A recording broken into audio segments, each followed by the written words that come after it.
here. Wait a minute. Good. I will pause a moment and I will start the hook. Wait a minute. Good. Hello, everyone. Welcome to the new episode of Taverna. Today we have a special guest. Uh, we have a special guest. We are do an episode talking about a certain niche I discovered searching on YouTube, and I really like it. This type of content YouTubers doing like IRL, but with VTubers too. Uh, this I talked to you guys later on the past episode about these VTubers doing lives with the models and doing, I don't know, cooking, uh, moto vlog and these things. I really like it. But today we have a different type of this content creator. Once the race starts, there's no turning back. Midnight Hurricane hit the ground running, moving from simulators to real podium, proving that VTubers can experience real life adrenaline too. In this episode, we step into the cockpit to understand what it's like to compete, create content, and chase the top stop all at once. Please introduce yourself, Midnight Hurricane.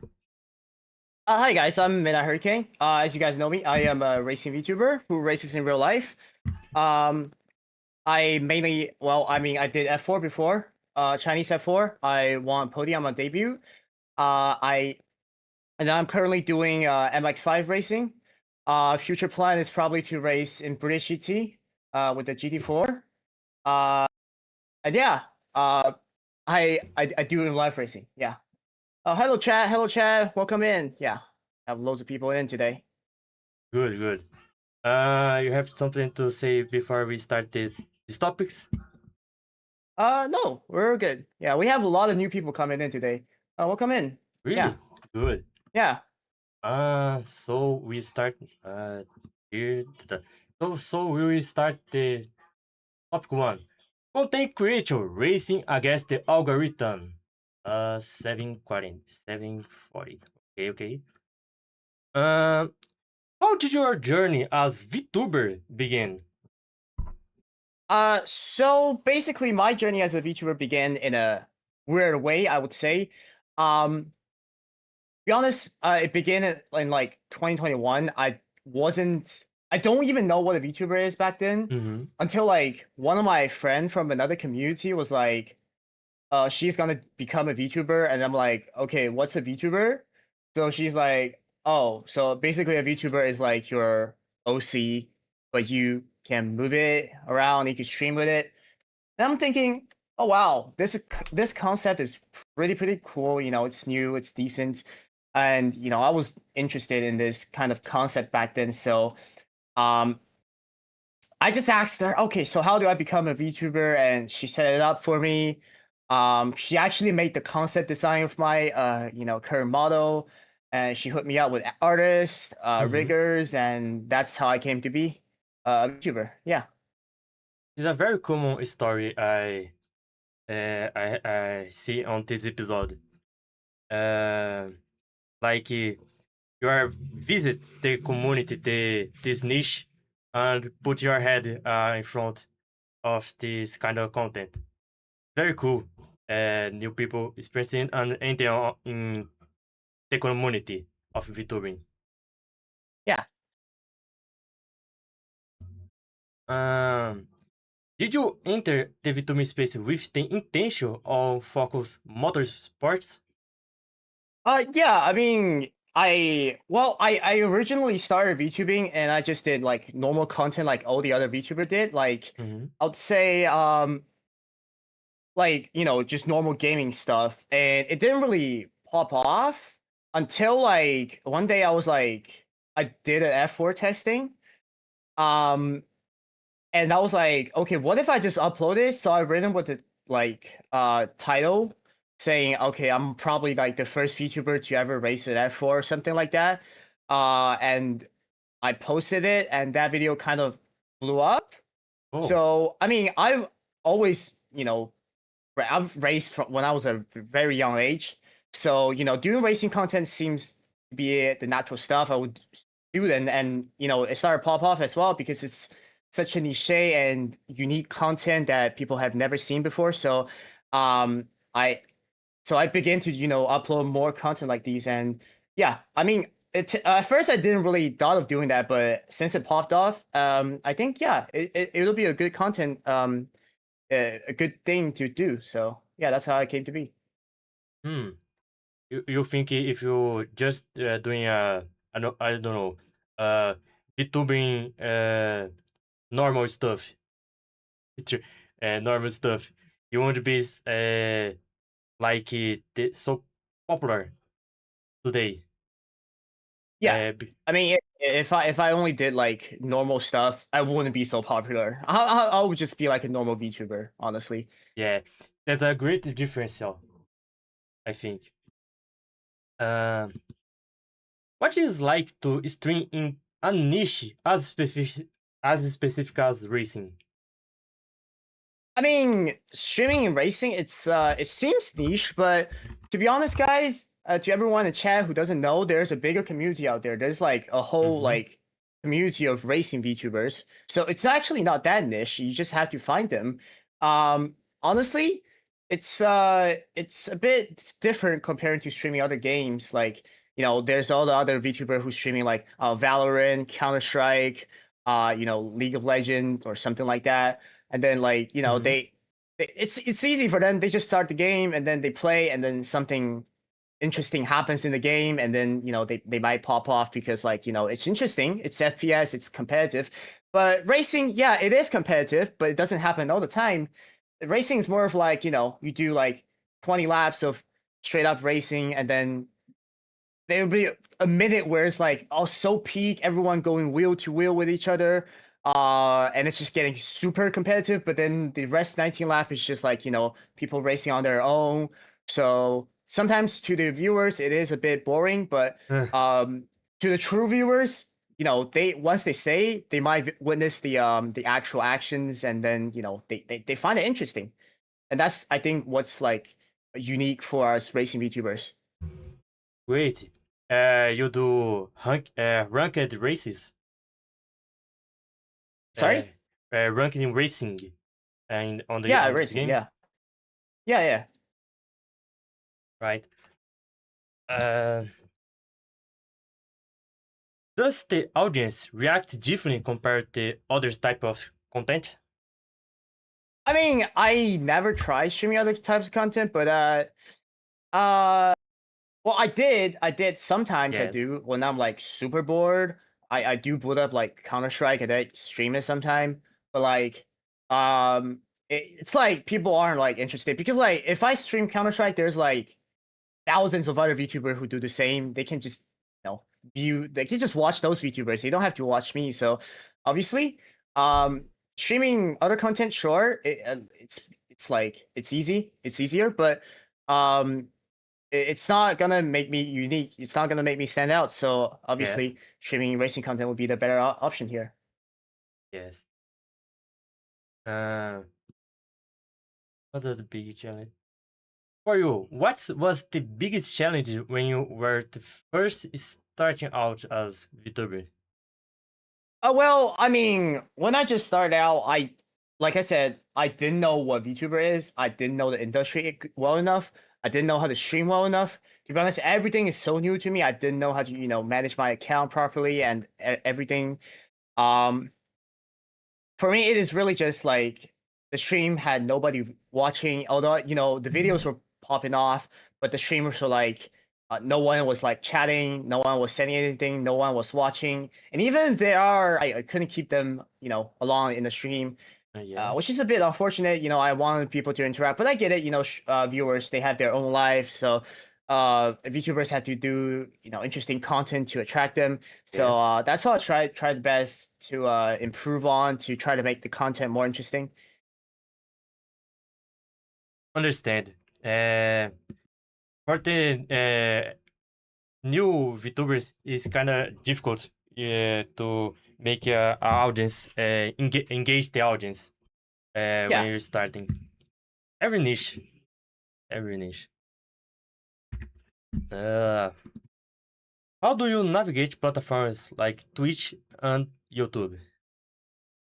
I mean, I had been like streaming on Bilibili for the like past 4 years until I moved to like UK where I stay now. Yes. Um, so like starting on Twitch or YouTube is kind of hard, different for me. I have to change all the settings I have that's set on my OBS. I have to like use all the new tools and learn the new rules around here. And obviously, the viewers are completely different, so I gotta start all over again. But I'm glad like I am growing quickly now with Yes. how much like the my short on Instagram is going viral and all that. So it is helpful towards me setting up my Twitch and YouTube. But yeah, it is challenging, especially for someone who just started using it. Yeah. It is very different from Bilibili. Oh yeah, it is. It is very different. Yeah. One thing I can remember from Bilibili is you can. It's not everything, but it's basically everything you can watch it on Bilibili. It Yeah, is yeah, it's very cool. basically. Yeah. Like the Photokano is a anime. I watch it there because I don't have the other platforms to watch this anime, so I can watch it there. Uh, and the other things like videos, live streams, is everything in one place. Yeah, basically. It's like our YouTube, but then it's got a lot more things, yeah. Yeah. Um, does the algorithm favor or hinder niche content like yours? I mean, I wouldn't say it's like either of them. I mean, to be honest, people always say, "Oh, the algorithm is like favoring this, favoring that, and hindering me." I would say otherwise because like, to be honest, the algorithm doesn't exactly favor anything. It's just like you gotta make your stuff interesting. It's not Mm, about being niche or anything. You can, like I said, you can be like other normal VTuber. You could be streaming Valorant every day, but then if you're funny, people will notice you, and then that's about when the our personality. algorithm, yeah, it's about being funny, it's about being interesting, and then the algorithm will favor you. It's not about the content you make, I think. Yeah, yeah. Um, you make the your VTuber interesting character and interesting content for your viewers. Um, uh, do you feel pressure to diversify your content or stay focused on racing? I mean, like I said, I try to stream other stuff, but I guess like, I mean, like I said, For now. there's so many other VTubers out there who stream other contents. You like viewers, if they find me boring, they could just go watch other VTubers. So yeah, I mean, uh, if I stay focused on racing, at least I'm creating a niche where a certain amount of viewers are really interested in this. Like as far as I'm aware, there's a whole community of like viewers who like to watch all types of like racing VTubers. So, staying focused on racing is definitely um a better choice long term. I mean, it is growing and popping off really significantly recently with people like me, Inazuma, like Emmy, like all these racing VTubers doing interesting content and making this niche not so niche anymore. Not So gate I don't yeah, gatekeeping. yeah, we're not gatekeeping this. Yeah, Yeah, anyone's welcome in. Yeah. yeah, yeah. I really think that's very cool. Like I don't know. If you have football VTubers like playing these games like Inazuma 11, uh, Inazuma 11 from DS, GBA, other games of soccer. I would be cool too, but no one is. I think no one is like soccer VTuber tanana tanana for this kind of niche of soccer VTuber. But when this stand out like your content on Instagram or Shorts, you can discover infinite possibility of VTuber content creation. It's very cool. Yeah. For you to stand out more, you have to, I don't know, do short videos like reels, shorts, TikTok, TikTok content. Uh, I didn't really plan to, well, it's not like I never thought it would blow up actually. It's like I wanted to post these because well a lot of drivers are posting these like on TikTok or on Instagram, those short video or reels. Um like they said that, posting these attracts sponsor apparently. Mm. I'm trying to still trying to testify if that's real or not because I'm, also trying to attract sponsors. Um and yeah, I mean it is working in a way, in a sense. Yeah, It is yes. working, yeah. So yeah, I mean no matter what the intention is, it did help me to stand out.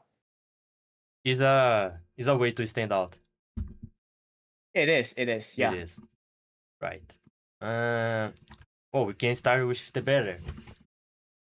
Uh, Block 2. Motorsports VTubers, a high-speed niche. Uh, 22, 22, 5. Right. Here. What's define a motorsports VTuber? Well, I mean, yeah, I define myself as motorsport VTuber or racing VTuber, as most people call it. I think it's not something that can be defined by me. It's defined by the viewers, by everyone, every racing VTuber who's streaming under this so-called niche. To be honest, I think as long as you have a passion for racing or just racing games in general, for sure, just call yourself a racing VTuber. To be honest, like it is very welcome. We don't gatekeep. We aren't gonna judge because like you don't stream just because you don't stream racing content. We're gonna say, oh, you're not a racing VTuber or something like that. No, we're very welcoming on this topic. Like, you could just be streaming Forza Horizon 6 and then calling yourself a racing VTuber. Sure, it doesn't matter. Mhm. Like the more the better. To be honest, we don't mind that. So it's really just what you define yourself to be, not what others define you to be. So yeah, if you want to define yourself as a racing VTuber, feel free to do that. Oh, interesting. You plan to play other type of racing games like motorcycles or I don't know, skate, like other Uh, sports. I mean, yeah, I mean those can count as racing. And to be honest, I would like to see some motorcycle VTuber pop up out of nowhere. Like that would be cool. Oh, there is one though. Isn't there one like from Japan who's like been doing those uh motorcycle riding POV video. Yeah, Those yeah, been yeah. cool, and it's been popping off as well. So yeah, it is a good trend right now. So yeah. I think it's very cool. A VTuber can put her model on I don't know the bottom right, and the rest is just the road and the motorcycle riding. It's very cool when you I see it on Instagram. Yeah. The reels. Uh, Do you think this niche will continue to grow within the VTuber community? Oh, definitely, definitely. This niche is definitely going to blow up. Trust me when I say this because, like, to be honest, uh, with how good we're doing right now, like especially my in real life racing stuff, Inazuma's in real life racing content. To be honest, like, we're having plans to make this thing bigger, like way bigger. And to be honest, it's not just us too. There's like the whole, like I mentioned, the whole racing VTuber community. There's like hundreds of us who do like racing game streams, and they have ambitions to do racing as well and all that. And their contents are Oh, interesting so as well. cool. It's like yeah. It's like hidden gem that's never been found. Like, most people just see Jing. me or Inazuma and then be like, "Oh wow, that's like, are you guys the only two that does this?" I'm like, nah. There's hundreds of us out there who does something similar. It's just that they've never been seen and they deserve to be seen. And Hmm. once you see them, they're just like me. They just haven't, the algorithm just didn't make them pop off. But once the algorithm push their content to your eyes, you'll see it for yourself how big this is. And it's like, when you see it, you'll be like, wow, it is awesome. A whole community of racing VTuber. Yeah, and Very to be awesome. honest, uh just the behind the scene or like insider info, our content is being noticed by much more bigger VTubers. Like, some of the names that you will probably heard of before, like, um I can't reveal too much, but let's just say me and Izuma are currently working together with some, like, on our way to work with some, like, the biggest VTubers that you'll ever heard of in the English VTuber community. Like, well, we can't say the name right now, but once you see them, you'll notice, Hmm. like, those are like VTubers with like hundreds of thousands, even millions of followers on Twitch, Iron Man. or like, yeah, like, I want to say name them right now, but yeah, they are noticing us. They are noticing us. So I'm pretty We sure have this will to blow up. waiting a little more to see. Yep, Uh, just give us a bit of time and y'all will see this. Very cool. So you and the VTuber racing community are preparing the stage to grow more your content. Your is not like to be not a niche. It be a, I don't know, Popular one. Well, you do know more VSPO, popular one the type of VTuber VTuber. esport, the VSPO. That's basically like the VTuber esport thingy. I don't know if you heard of it. Yes, Yeah, yes. yeah, yeah. That thing was niche when it started, right? Like, people just saying, "Oh, VTuber playing esport in Valorant," or a VTuber doing esport in League of Legends. And people were like, okay, like, how does that make you different from any other VTuber who just streams Valorant, right? But now look at them. They popped Hmm. off. Now they're not niche anymore. They're called the unicorn within the community because they're making something unique. They're making VTuber to play in actual, professional esport scene, which is awesome. So that is our goal. Same with like racing VTuber community. It's like we're trying to do something similar to like Vespo as well. Basically, just like pushing this VTuber racing thingy to the next level where it's not niche anymore and it's being seen by most people. Yeah. So transform this niche now in a essential part, like essential part of VTubing. I don't know. You said esports VTubers. Uh, Yeah. Go into esports VTubers. It's very cool. Very cool. Um, is there a natural connection between racing games and VTubers?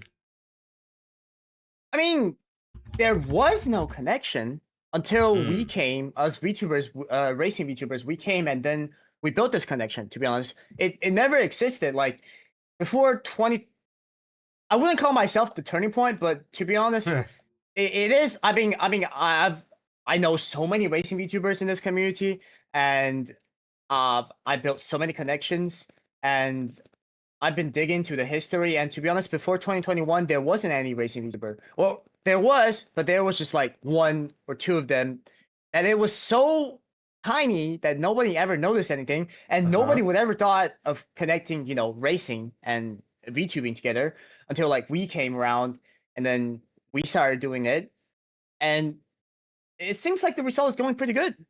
The connection, it's like we're trying to connect something that people had never thought of before, and that is what makes us stand out. That is what makes us like unique niche, and that is what's gonna make us go viral, because like in my comment section, a lot of people just say, oh, they never saw a racing VTuber before, or they even just say, oh, I never know that a VTuber could race, something like that.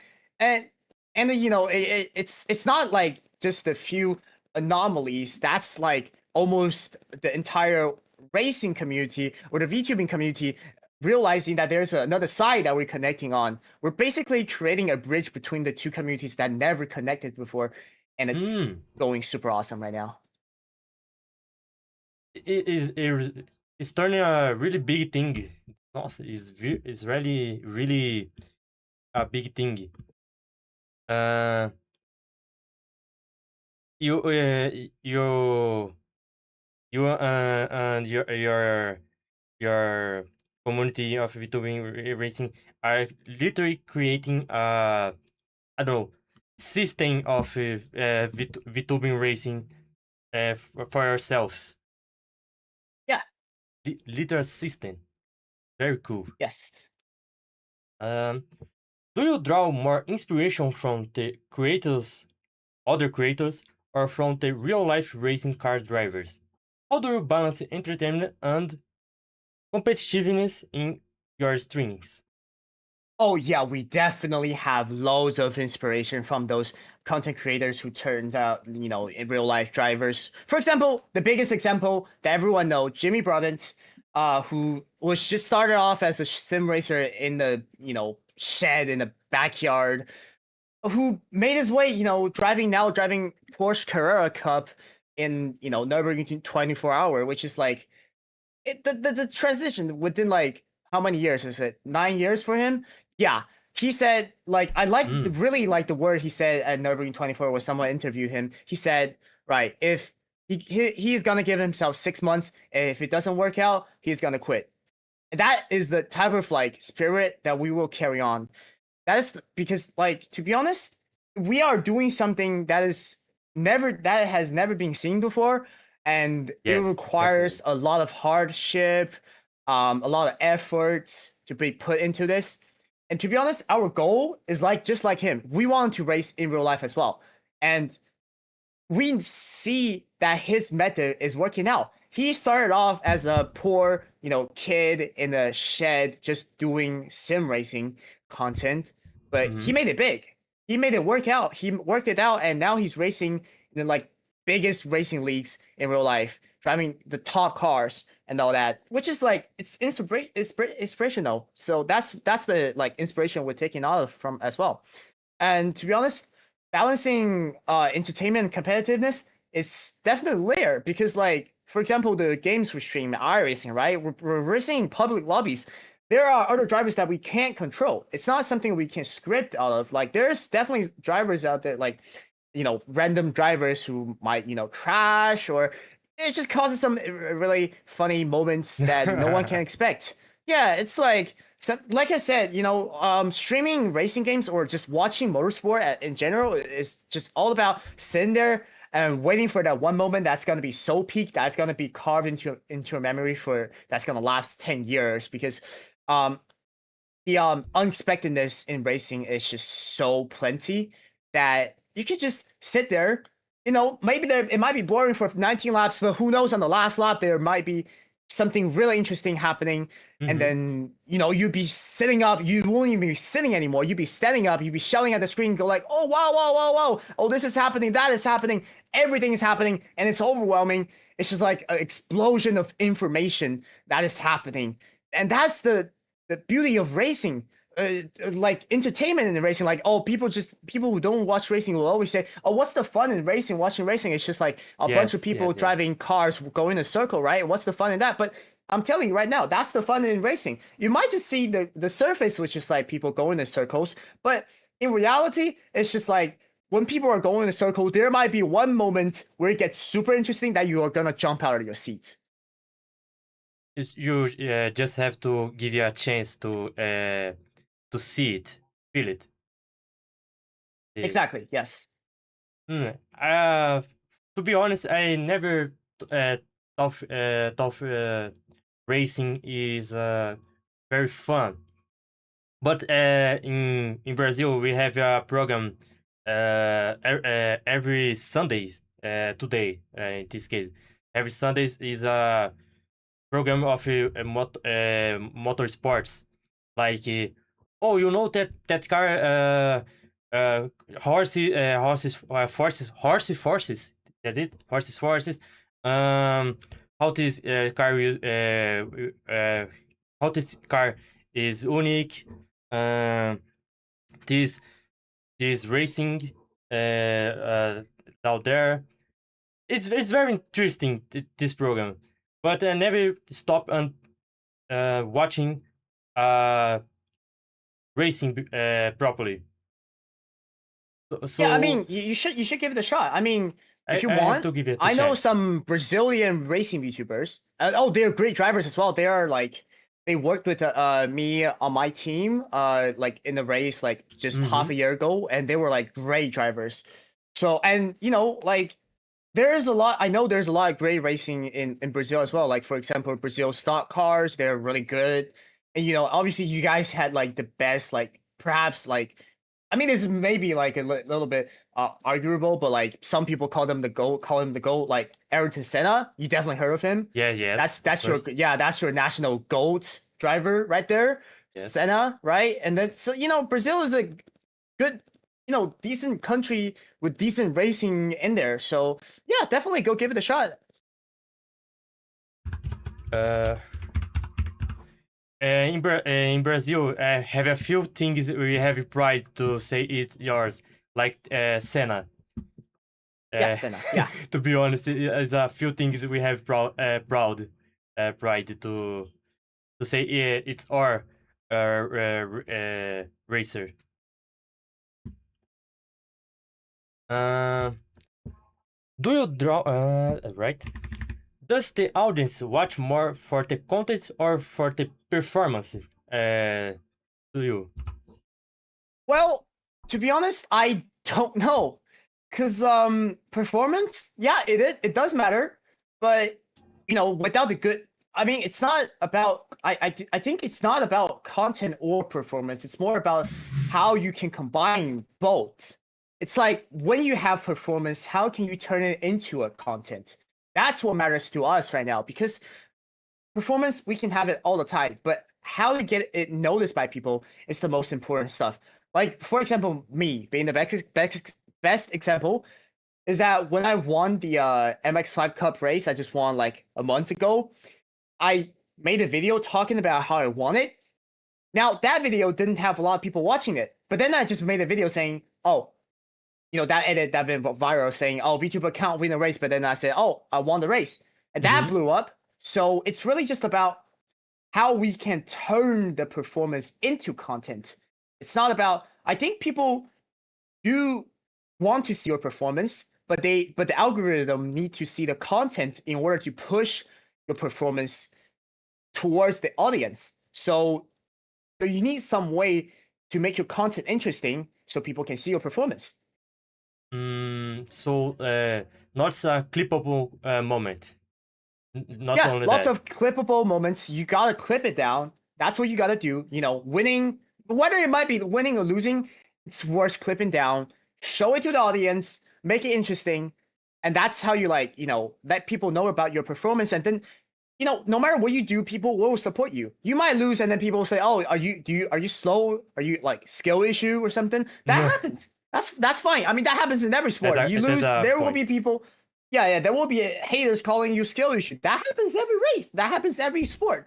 It doesn't Yes. matter. What matters is like when you win next race, you want to show to those haters that you are capable of doing something. That's what matters. Yeah, I think it is so. Uh, you have to enjoy what you're doing in your streams and show for your audience you are having fun, and with they will have fun too because they're they are with you on the stream, right? Yeah. They're with you. Um, have you thought about expanding into other types of content beyond the racing? Oh yeah, I would Yeah, say. well, uh, to be honest, beyond racing, there's, I mean, my motto, I'm a Uma Musume myself, and I call myself a Uma Musume and Motorsport VTuber at the same time. That is something that happens, right? Yeah. But, Yeah. I wanted to do Uma Musume content as well, if that's possible, but like, I don't know if people will be interested in it. I'm interested in it. I don't know if my viewers will be interested in it. I mean, I am very like nerdy about Uma Musume, to be honest. I just recently made a post about my upcoming new model that will be revealed in 2 weeks. Mm. It's a teaser. I made it completely in Musume style. To be honest, one of my friends sent it to one of her friends, and she actually got tricked. She thought it was an actual official Musume that's gonna be released. Damn. So yeah, I'm really nerdy into this stuff. I just don't know if people will be interested in this. But yeah, I can try to make contents about these. To be honest, it's like Uma Musume. It's also racing. That's why I love Uma Musume. It's like, to be honest, the Uma Musume stories are just like, it's so relatable to us who race, cars, because and in the end, it's all about, it's racing, and then their Yes, yes. story involves like winning, losing, injuries, everything. It's relatable. To be honest, that's why I'm into Motorsport, because it's like, it is just so relatable. When I see their stories, I'm like, oh, it's literally me. I've been in that position before. I've lost the race before, and then I came back. I won the race before. I've been in injuries before, and how these and that story just, it's like it all happened to me before. That's why I like Motorsport so much. Yeah. Mm. So you think about to do Umamuzume like playing Umamuzume? Yeah. Good. And I don't know. This game on Steam, you can how to say how to spell it? Wait a minute. Consider. How this game to fix cars or mechanics. Oh, yeah, that is one type of content I streamed before, and to be honest, yeah, it was actually pretty interesting. It was like, what's it called, Car Mechanic Simulator. Yeah, it was good fun. To be honest, tearing a car apart and just trying to find out the parts that are broken, and it's like you learn from it as well. All the car Right. parts and stuff. Honestly, and your viewers will find it relatable because they are so much more professional than you in this type of like topic. I guess like fixing cars. Like, you never know. My viewers, right? They know the car from the top to the bottom. You can tear the car every part apart, and you point at any part, they will tell you what it is, what it does. It's so professional. Because like some of them, I know they're professional mechanics, even engineers, even like their amount of knowledge will just shock you. So yeah, I mean, streaming mechanic related content, it's gonna be interesting as well. I don't know nothing about the cars, to be honest. Nothing. I have to search to learn more about it because I have to buy a car. I have to buy one. So just Umamuzume and the mechanics games. Yeah. Right. Oh, you think to do, I don't know, other things for VTubers like just chatting or reaction live streams? To be honest, what we're doing right now does count as just chatting. Mm-hmm. And yeah. Yes. it does, yeah. I mean, but I don't think I'm doing a good job at it because right now my chat is like kind of dead. Well, I know there's viewers right now. They might be lurking. Hello, lurkers. Yes. But yeah. I don't know. I don't feel like I'm a good chatter. To be honest, when I do like with the right now how short of the attention span the internet is, Yes, especially if I yeah. just you do, chatting while driving, they are gonna feel interested if I just like race and chat at the same time, which I'm capable You of, have to and do they are gonna find something. it interesting. Yeah, you have to do something. You might as well just put Subway Surfer on the side when you're doing that, I guess. Yeah. Put a subsurf on the background and your VTuber on the front is Yeah, talking about something. yeah. I know, I know. Uh, oh, other cake. Block 3. Motorsport experience. Virtual versus real. 40, 45, 45, 20. Okay. What was your experience with real life racing like? Oh, there is so much you could talk about. Like, experience with real life racing, there is so many you could talk about, to be honest, from many different aspects. Let's just keep it short, to be honest. Um, Racing in real life is very similar to a sim, but it's completely two different stuff. Uh, yeah, racing in real life takes a lot of factors into consideration. You need to be agile, you need to be sharp, you need to be like, I don't know, fit for it as well. And to be honest, racing in real life, it is one of the kind of experience that a lot of people cannot experience. I mean, you can't just go to a go-kart track and then go like do a rental car, but it is and it is giving you a chance to have a glimpse at what racing in real life feels like. But then actually when you step into an actual race car, it feels completely different because you're going at a speed so fast. The sense of speed is going to feel a lot different than what it is in a sim. It is going to feel like, to be honest, for some new drivers, it's going to feel scary even. To be honest, even for me, my first time stepping into a Formula 4 car, it was scary. It was very, very scary because I'm basically Mm, handling what like uh a $80,000 machine we're talking about here. yes. $80,000. No, that's even more than that. It's like 100,000. Yeah, $100,000 machine you're talking about here, and like in your hand, and it's completely up to you. No assist, nothing, no reset button. When you crash, that's it. That You means die. it's over for you. Yeah, you die. You die. You die. That's it. You die because like even if you make it out alive, your wallet's gonna kill you. Your wallet's gonna get completely empty because that's $100,000 car you just crashed. Yes. So it is very, very scary. Um, so yeah, it takes a lot of courage to do in real life racing as well. And it takes a lot of like uh quick reaction as well because in real life racing there is no rewind like Forza Horizon. You can't just like, oh, I'm gonna press Y and then rewind back. Like that just doesn't happen. That just doesn't happen. Like when the car spins in front of you, where do you go? Go right or go left? 1 How do you know millisecond where you're gonna go? stuff. Yeah, yeah, just a few milliseconds of decision, and it decides whether you live or not. That's how scary it is. Yeah. You were risking your life, your wallet, your everything, even your reputation. To be honest, sometimes when I race, I have pressure even coming from my reputation. Like I know I have lots of viewers watching me, so like I would be thinking, okay, if I crash, what do I say?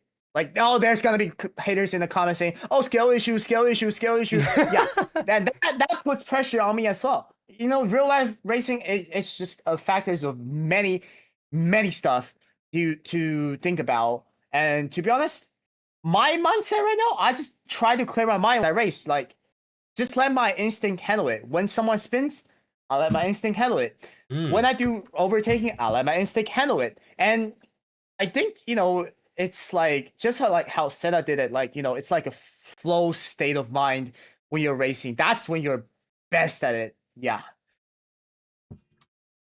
Understand. I think it's very cool racing because you have to do a lot of effort on it. I mean, like money, time. You have to train your body. Uh, think quickly. But you can say to me if training to be a runner on is a astronaut level. Yeah, I mean, not really astronaut level, but to be honest, I would say race car drivers are some of the like the fittest people on the world, because it's not just like athletes of who does one type of sport, like because racer had to be fit in every aspect. They have to be Right. there's got to be strength on your arm, on your leg, because your leg is basically dealing with brake pedals that goes up to like 100 kg of like force that you need to push. And then Right. with the steering wheel, you have to like basically wrestle the steering wheel. And then, obviously there's the G-force that you need to counter, and that's like pulling 3 Gs, 4 Gs, even for Formula One that goes like up to like 5, 6, 7 Gs even. And it goes like crazy amount of G-force that you need to pull.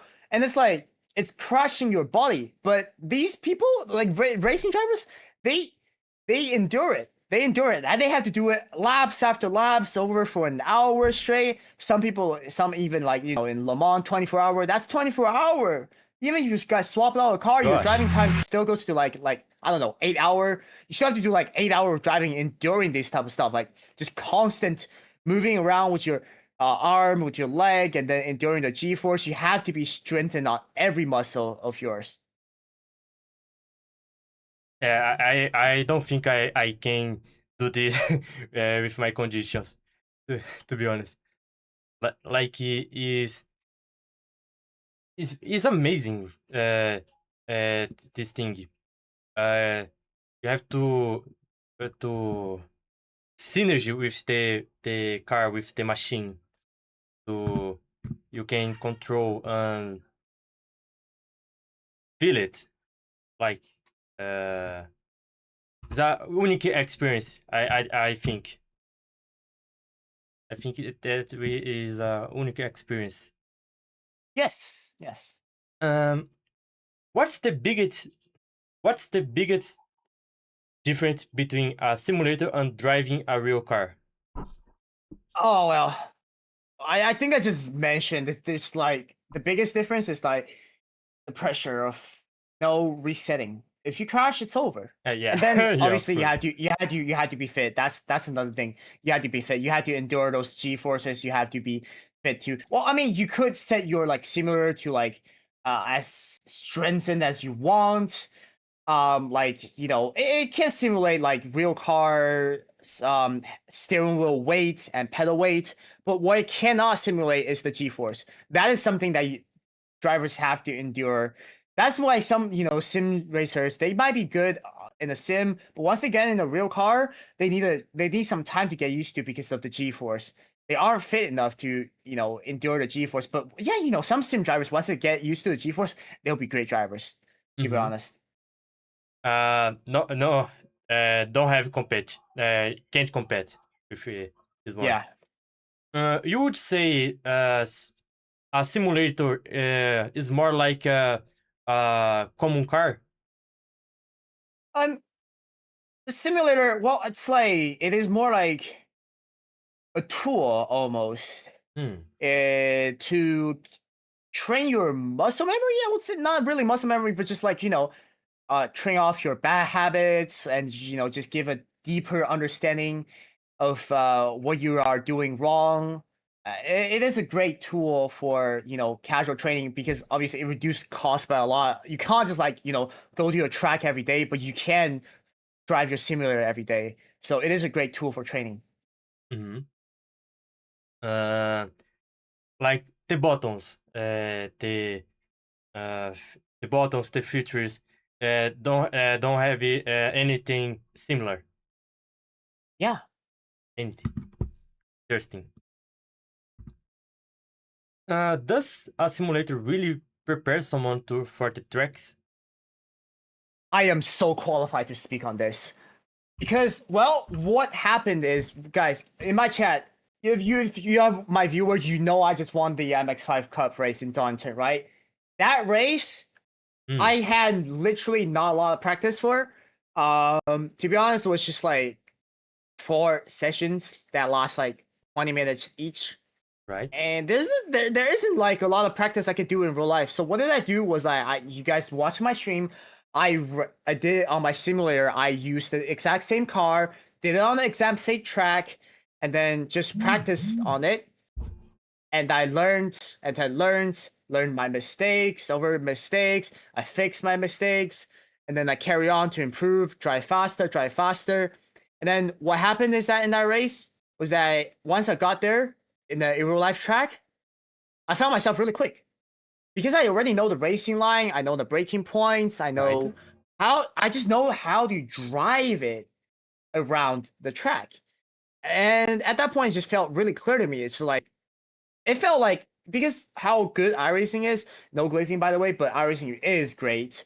It's really, really good sim. Mm-hmm. It helped me to, understand the car, how the car will behave on that track, and what racing line you should take, and how you should turbo brake through each corner. It is completely helpful. It is very, very helpful. And it is a really good way to learn about the track. Honestly, yeah. Mm-hmm. You sense you can predict what you will do in the real game. Yes. Mm. Yes. Uh, what did you feel during your first real race?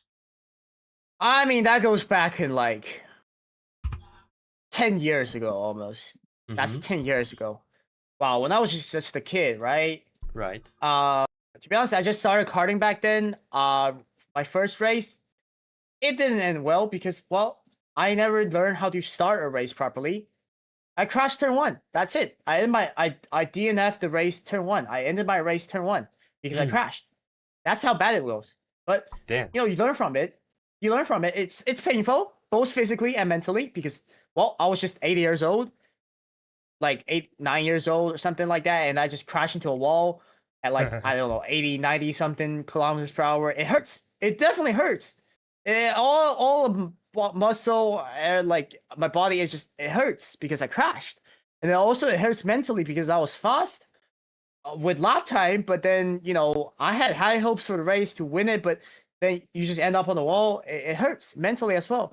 But then The reality. what matters is that you pick it up from there. You move on. You learn from the mistakes and then you do better from with the next race. So yeah, that's the mentality I carry on even till now. Mm. You experience before after you improve or Yes. be Yes. better. No one can master something on first try. No one can master it on first try. What matters is how you improve from it, how you learn from it. Yeah, yeah. You can't you can just like learn imagining. You have to experience it. You had to experience it. You have Yes, to that's what experience. matters.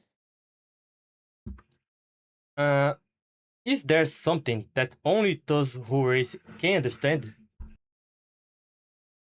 There's a lot of things like the terminologies. I mean, you could like technical with it, but to be honest, I think it's the mentality. Like in racing, and like I just said, a lot of people who don't race just thinks racing is just a bunch of people going in their circles. But honestly, I think the biggest point is that racing is just a type of sport that no other sport can compare in a mental sense, because at the end of the day, it is a physical and mental sport. You have to endure a lot of pressure while you race, and then also you endure the pain of the physical struggles that you have. Then obviously the mental games of how you're gonna play it out with other drivers, how you're gonna overtake, how you're gonna plan your strategies ahead, how you're gonna utilize your tires. There is a thousand, a million things you can consider in the race. And when you consider it right, it's not just about going fast anymore.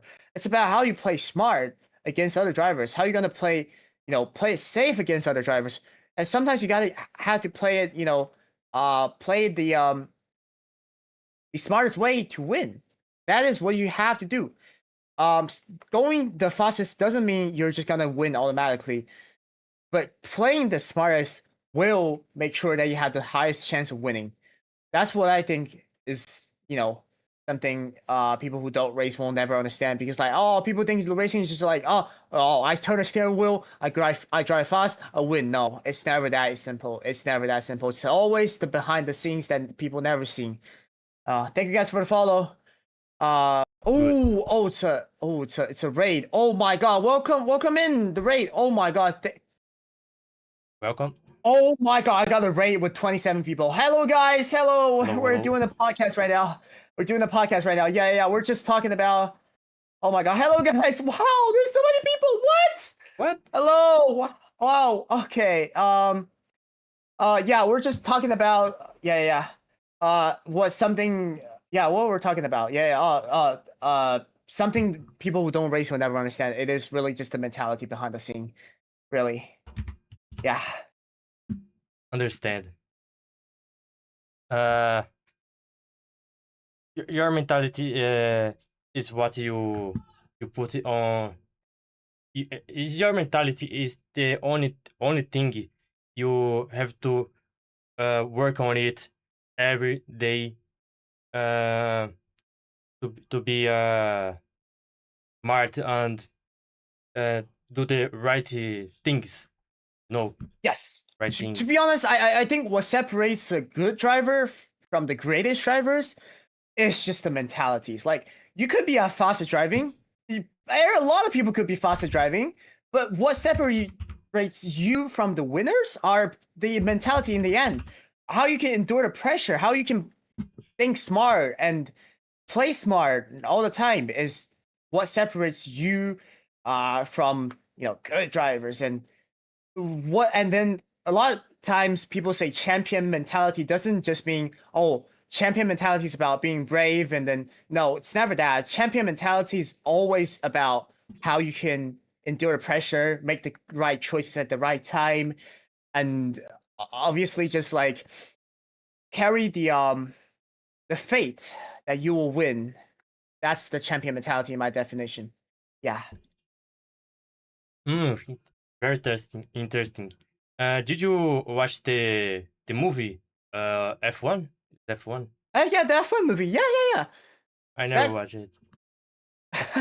you should give I it have to a. watch You it. I should. have to watch it. You should definitely watch it. It's very peak. It's very peak. Good. Uh, what's the most intense or memorable moment on the track? There could be a lot of moments, to be honest. I mean, I've been racing for like 10 years, right, in real life. Right, right. And there had been a lot of things that happened in the past that were like memorable, and I could list a few. For example, in 2019, how I break my arm. It kind of like What? left a permanent injury in my wrist right now. That's Hmm. why some viewers know when I drive on my sim, I sometimes kind of like grow in pain, because there is a like some sort of like permanent injury in my wrist right now, and it's like Damn. when the steering wheel is too heavy, it's painful when I drive. It always pains me in real life, but I don't care. I don't care, because that's champion mentality. You when you want that win, you do not care. You just drive, and then because when you race, you forget Right, about the right. pain. You think about the win, you forget about the pain. That's champion mentality. That's what kept me pushing me forward.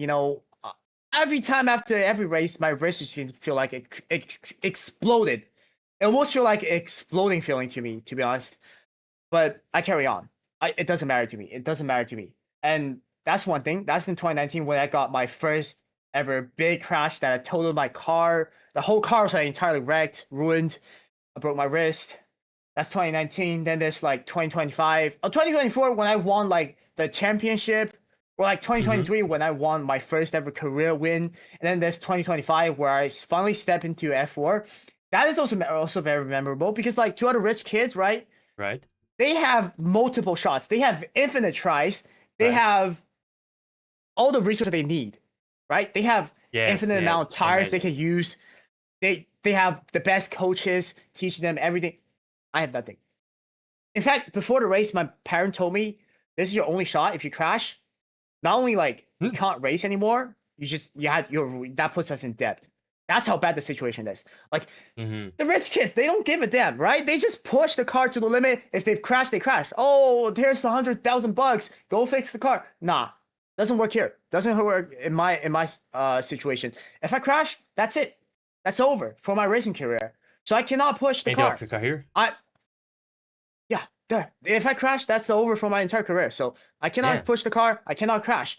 I cannot do anything basically. I had never pushed the car for the entire racing weekend. I never pushed the car, and somehow my first time racing at F4 in an actual like national level race. We're talking Chinese F4, right?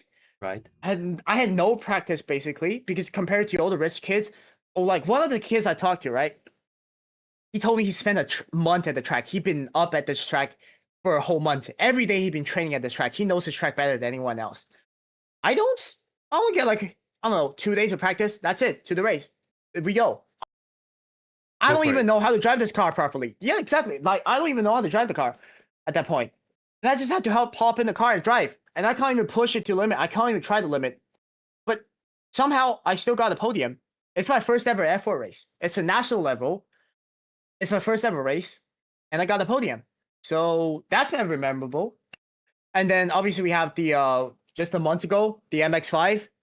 My first race, I mean, it's not the first race. I mean, coming to the UK, it is completely different. Switching from Formula Right. to sports car to MX5, it's completely different. And then starting from last and then to first, to many people, it's like, what the hell? That's impossible. But I did it twice that weekend. Twice. Yeah, I did Great. it. Last to win. Yeah. Last to win twice in that weekend. So yeah, all very memorable moments. It's a great history. You have a lot is. of experience to talking about. Yeah. And different perspectives of the things.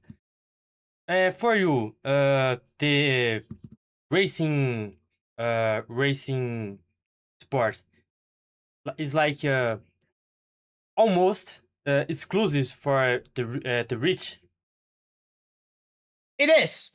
I mean, modern day racing, it is pretty much very exclusive to the rich. You can race even, I mean, like I said, I think, but I think you can race even if you start grassroots. You can start from the bottom. You don't have to be wealthy, filthy rich to race. But the truth is that the rich will have an advantage on you because they put in a lot more money than you. They could just do a lot of things than you. And there's nothing you could do about it, which is unfortunate. But that's why I think sim racing is what comes in to save the game. Is when you do a lot of sim racing, you can save money by practicing a lot, and then you don't have to practice in real life a lot. But then if you do a lot of sim racing, you can make yourself comparable to those rich kids, and Right. that's I think what makes the game different nowadays. Amazing. Have you been into other categories of racing, like what's to say it in English? Rally? Yeah, rallying and rally, mountain, Uh these other I mean, categories.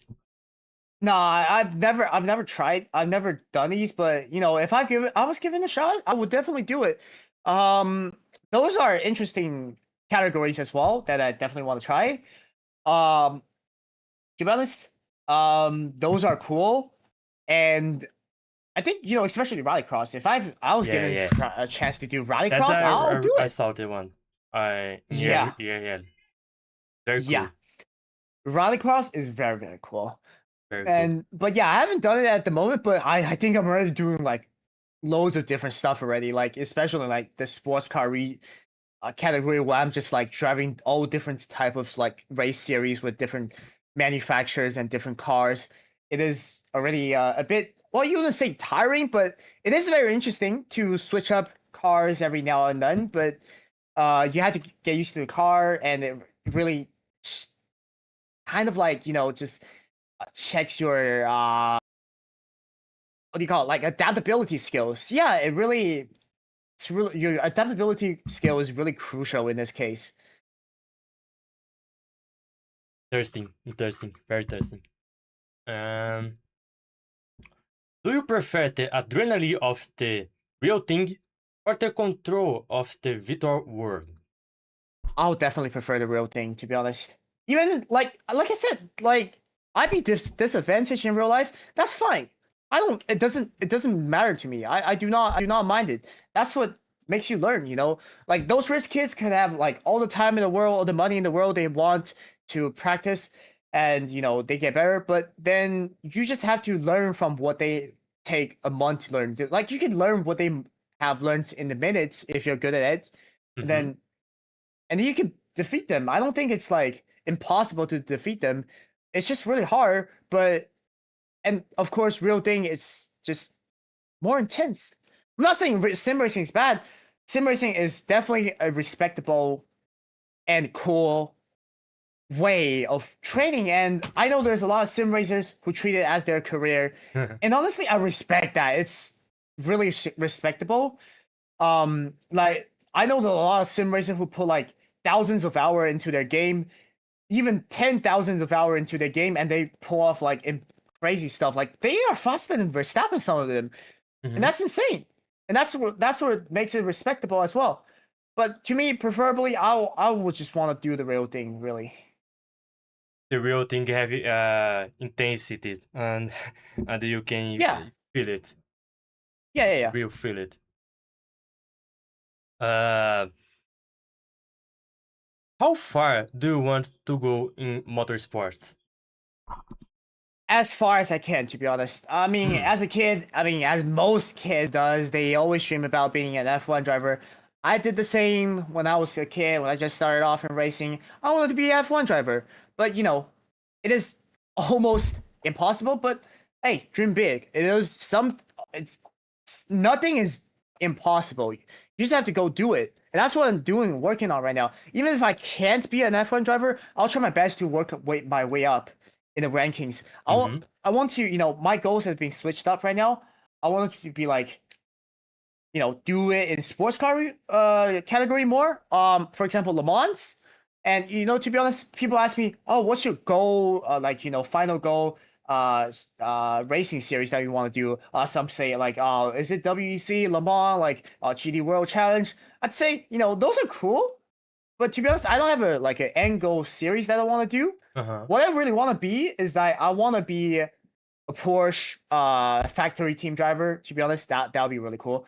I just like Porsche has always been my favorite manufacturer, and Great. if I one day I could get hired by them, no matter what they want me to race in, I'll race it. Because to be honest, racing a Porsche will be my honor. I do not care which series it is, whether it might be GD World Challenge, whether it might be WEC, whether it might be DTM. It doesn't matter. It doesn't matter to me. If I can race a Porsche, it'll be my honor. And yeah, that's my final goal. Hmm.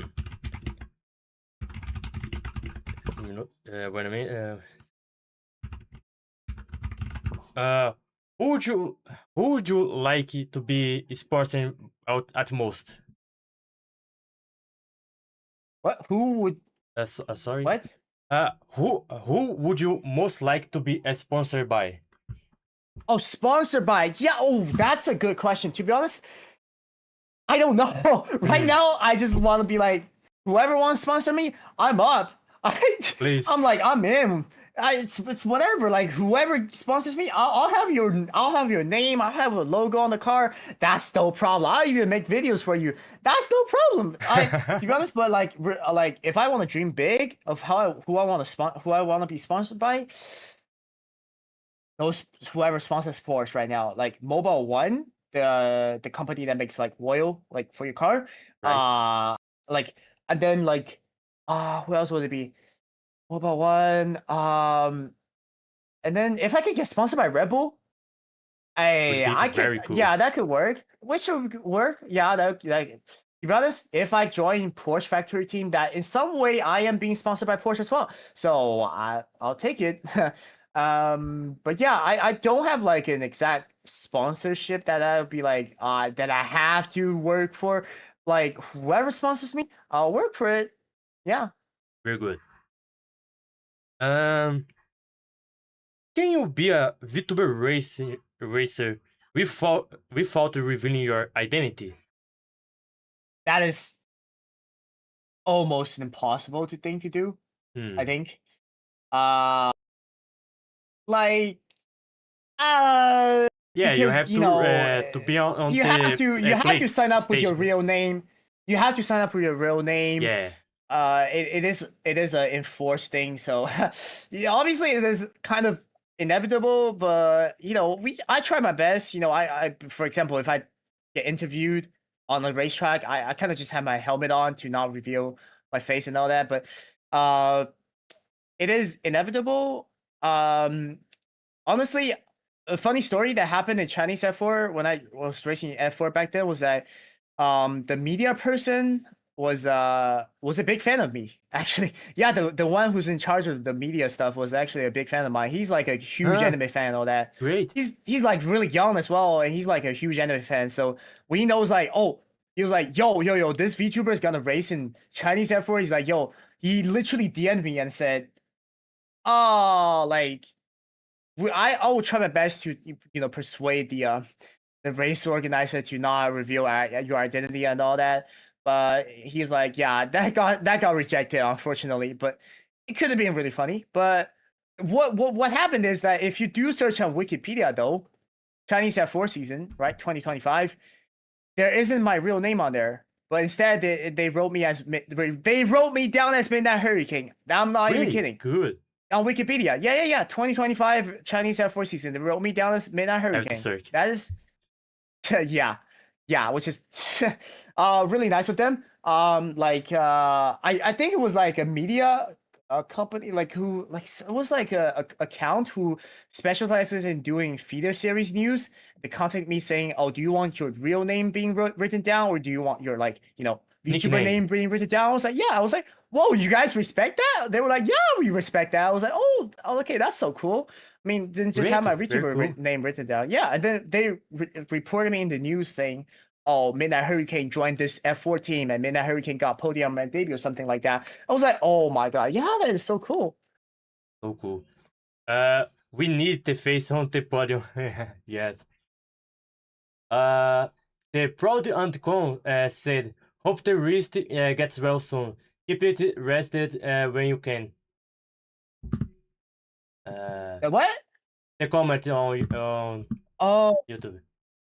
yeah. Hope the wrist gets well soon. Keep it Oh, rested it when gets you well can. soon. It's getting better and better. I swear. Oh yeah. Oh, I mean, it is recovering. Yeah.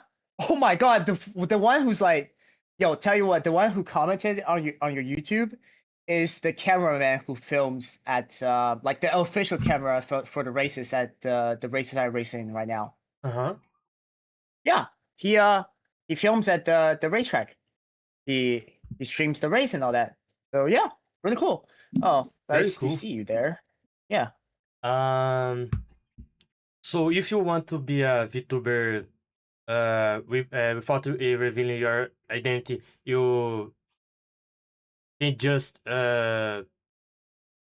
you have to just do the games of racing content.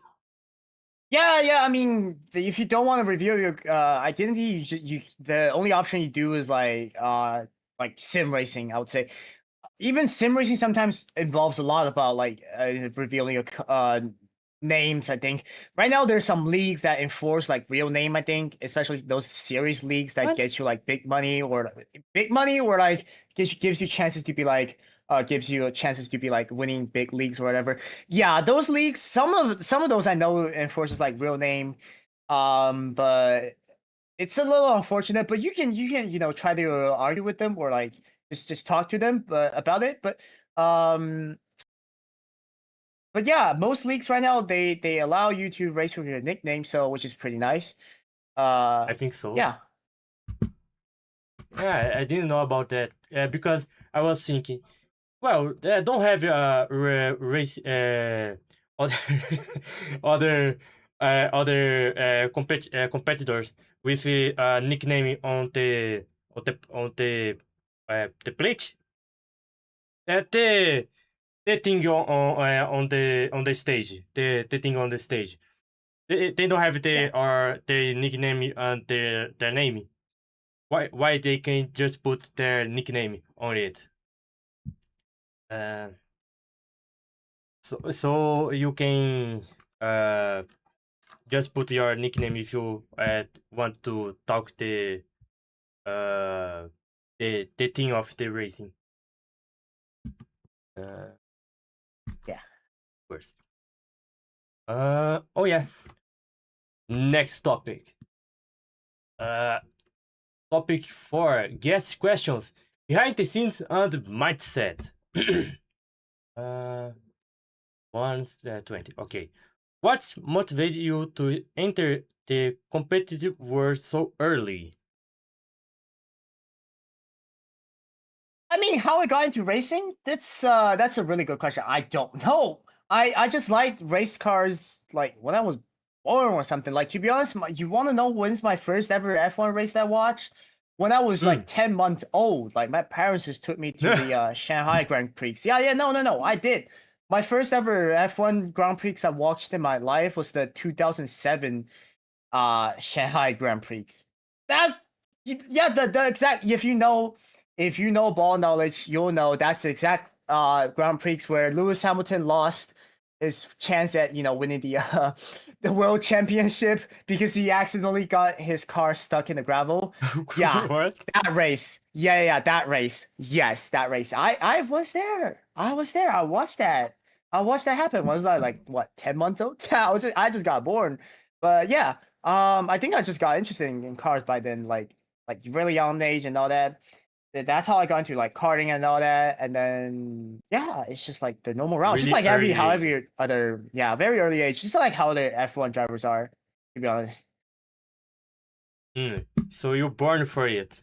You're born for it. Born, yeah, you could say it. Yeah, Born for it. What was it like to make a name for yourself right at the boot? You mean my VTuber debut or the racing debut? It's not the same thing. Yeah, the two things. The two things. I mean, for racing debut, like I said, my first race didn't go well. Obviously, I crashed. To be honest, Yeah. I mean, I was 8 back then. How there isn't a concept of saying, "Oh, make a name for yourself." When I was like 8 years old, there's no concept of that in my mind. But to be honest, like, and it wasn't a big race either. It's just a a local race with like local kids that it's all friends of mine or Yeah. something like that. Yeah, it's just all local kids. We're just having fun and all that. But like the real concept of me starting to think about making a name for myself is when like well, my friends are getting better at it. They started winning races, and then they're moving on to like better race series. That's when I thought I should make a name for myself. For example, a fun fact that some people would know, but some people here wouldn't know. That didn't know is that if you watch F3 Formula 3, there's a Chinese driver, right? There's a Chinese driver in there. Guess who is friend with him? Me. Oh. Yeah. Guess why I'm friend with him? Yeah, because he started racing with me at the same time. I'm the same age as him, by the way. Like, we started racing together. Like we graduate, like we started racing together at the same track on the same day. We're like friends, like good friends. And to be honest, what happened is that back then on rental carts, just a funny fact, Uh-huh. I am faster than him. I am faster than him. Yeah. And now he's in Formula 3. And he just won like the Monaco race in Formula 3. So yeah. It is really incredible because his family's like extremely rich and all that. He got like loads of resources, got the best coach and all that. But yeah, it's like it's really funny to think about what I could have been if I, got the resources. Anyways, making the name for myself, to be honest, right now it's all about just content creating. I mean, performance also matters. Obviously, as always, I'll try my best to win the race, That's Mhm. what a racer always thinks of. To win a race. That's Yeah. if you stop thinking about winning a race, you should just quit racing at that point. To be honest, yeah, but to be honest, making a name for myself right now, it is not about just winning anymore. It's winning is a big factor, but Yes, it's more of course. about winning and letting people know that you won. That's the bigger point because there are so many races out there. There are so many racers out there that you can like. A lot of people are winning every day. There could be hundreds of people winning every day. And why are people putting your attention on you? Why are you Very people? Why do special. people? Yeah, why do people want to care about you winning instead of other people winning? And Mm. that is when content creating makes you stand out because when you win, you Yeah, can post about it. yeah, You can they post know videos you. about it. You say, yeah, they will know you. They will know that you won. They will know your name. And that's basically the type of way I'm basically running on right now. So yeah. Hmm. The influence of the name of Midnight Hurricane, say, is Yeah. What? yeah, is Like, is that the influence? I mean, like in the races with my real name, but like, I mean, whoever watches the race knows what's happening. So what knows what's going on. So I mean, like I said, it's inevitable. Right, right. Uh, was I was thinking your VTuber name was a reference for the game, Midnight Club. Oh, nah, no, no, no. Like to be honest, my name, the VTuber name, it came from a dream. I don't know. Like a A lot of dream? names, for example, yeah, a dream. Yeah, like for example, the VTuber racing team I started X-Ring, right? The name also came from a dream. A lot of ideas of mine came from a dream. My dream reveals a lot of things to me. Mm, Like uh, I like a yeah, deja it's vu. like yeah, I guess you could say that. It's Mm, I don't know how the name came to be, but it's like the name just popped to me one night when I was sleeping. But yeah, so that's pretty good. great. Uh, right. Is there a large pressure to maintain performance after a strong start? Yes. To be honest, I am a little bit pressured right now because, as you guys know, my next MX5 race is coming up next weekend. That's Mm-hmm. like 7 days from now on. Yeah, I'm gonna be racing again 7 days from now on. Great, I will watch it. And yeah, and it is a little bit pressuring because I just won the last race, started from last, and I know people were like, don't put pressure on yourself. It's fine if you don't win, but like, hey, it's the best if you win, but like, ah, yeah, like, um, it's like once you win, there's no going back. There's no going back from it. You want to win again, and it's not just about you. The viewers probably want to see you win again as well. So it's kind of putting a little bit of pressure on me. Obviously, this round I probably had to try and win again. I'll try my best. Have to win It's again. on track of winning. It's, it's a track I've never been to before, and a track that's not on iRacing. So to be honest, it's like really difficult for me to practice it. Uh, and like I had to travel far, into a like part of UK where I've never been to before. Um, and yeah, and I don't think I'm getting practice session this time around. So it's all about just how to adapt to that track quickly enough. Well, which is gonna be big pressure, big pressure. But like I said previously on the podcast, the championship mentality, what separates you from like being a good driver and best driver, is to endure pressure. And here it is, the moment to endure pressure. Here we are. So yeah. The the moment came to show your best. Yes, it is the moment. Great. Uh, I will watch it. If you have the things Oh to yeah, yeah. inform me. There's race. I think there will be stream for this race. Great, great. Um, how do you handle expectations from the audience and from yourself? Well, I I don't know really. From my audience, I know my viewers have like really high expectations. Some of them like, saying I can win or whatever because like, I just won. I did just win like a month ago and now here we are. We got to try to win again and um to be honest, I just try my best. I'll just push to the limit every time I Yes. race. See what I can do. I just continue to think when I drive, not to think about the expectations, but to think about where I can improve when I drive. That's what matters to me.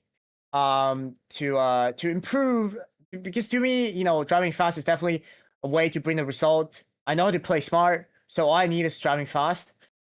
And like so that's what I think of like how to drive fast. I continue to think about how I can improve, and I'll try to improve as much as I can during a race or during practice, just to try and get the best result, and yeah, and just work towards it. Right. Uh, Everything you can do is try your best and take the results. Yes. Sometimes the result isn't something you can handle because sometimes your car breaks down and it's not even your fault. But Mhm. then you get a bad result because your car breaks down. Then it's definitely disappointing. But it's always the expectation management is definitely important here.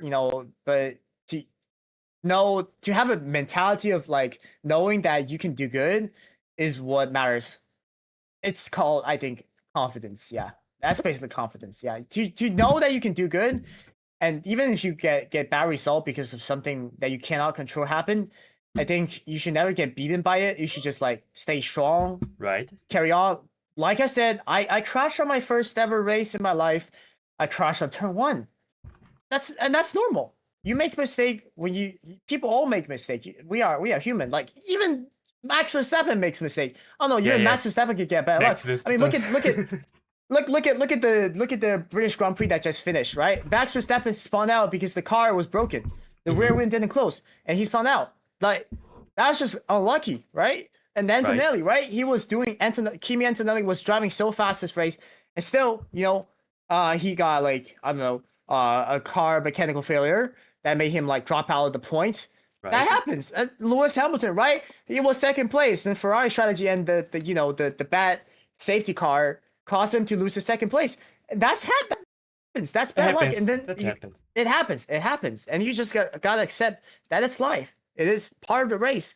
But what matters is like what you learn from it and what you can move on, and then you move on from it, and then just like do better next race. Yeah.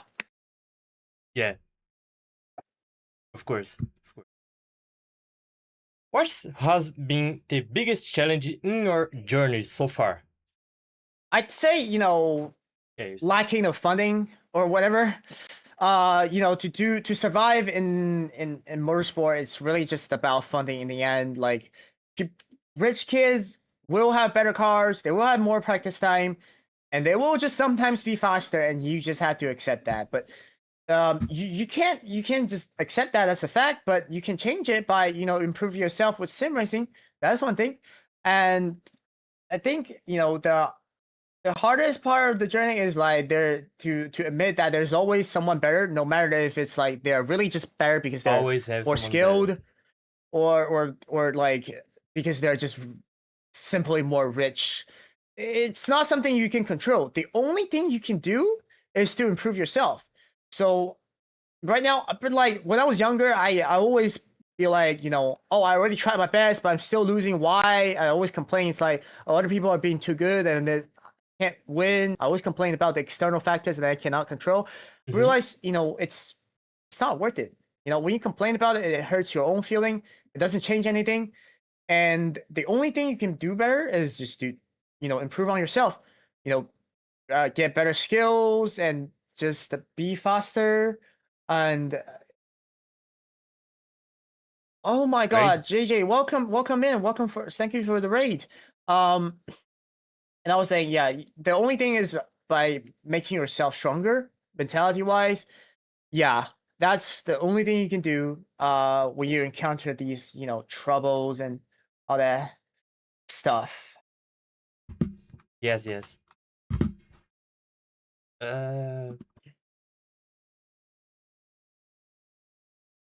Have you ever had moments on double or felt like quitting?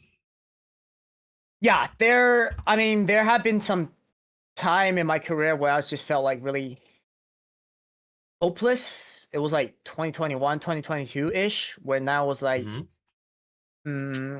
in a stage of karting where I moved up from junior to senior class, and I get ass kicked. Yeah, my ass got Yeah. kicked.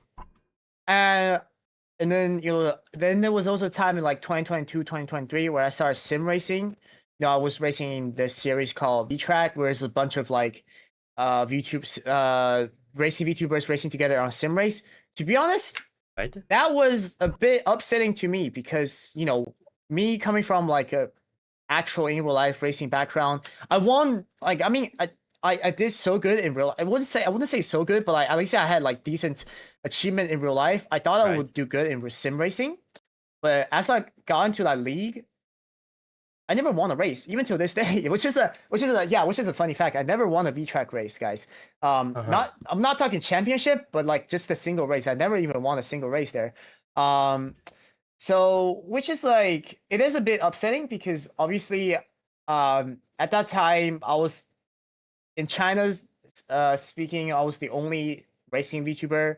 I was like China's hope and all that, and um but that's like how I started acting. Actually, I just want to see if there's actually more Chinese racing VTubers out there. Turns out there are. Yeah. But anyways, back on the topic, it is really upsetting for me during like 2022, 2023-ish because like I wasn't getting anywhere in karting. Like all my friends around me were getting they're getting race wins. They're getting easy race wins. They're Mm-hmm. moving to like Europe to race in like better series out there. Or like my friends in sim racing or just like simply doing very good.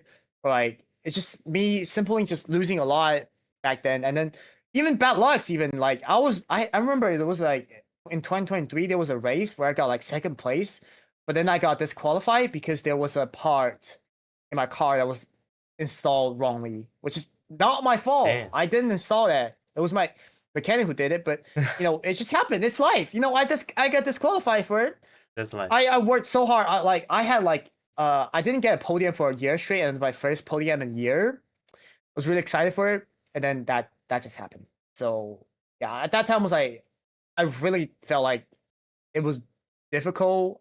Like everyone was winning in sim racing. Everyone around me was winning, like getting the result they deserve. But me, I just kept on losing. I just kept on couldn't getting any good result, and it's like really upsetting to me. Like at the time, I had like time where I just basically cry every night on my bed. Like I just started Oh, thinking about why can I not be as good as them? Like what am I doing wrong? What am I doing wrong? It's like it's a really dark time for me. But once I move on from it, it's like it makes me stronger. It makes my mentality different. Like I said, com- complaining about others doesn't solve anything. It's only about improving yourself that matters. true, I true. started throwing more times into practicing sim racing, into like racing and everything. And I'd be like, and I started to change my mentality because like after that disqualification, I realized I can't control stuff like this. If it happens, it happens. I cannot control it. The only thing I can do is try my best every race, because if I win every race, even if I get disqualified every race, there will be eventually one day I'll be winning that race. And that day came when in 2023, like I won my first ever career win, and it was on my home track, so it felt completely different. So um, yeah, it felt really good. uh, and everything got better from then on. So yeah, The thing is, go better with the time, I think. yes, yes, it is.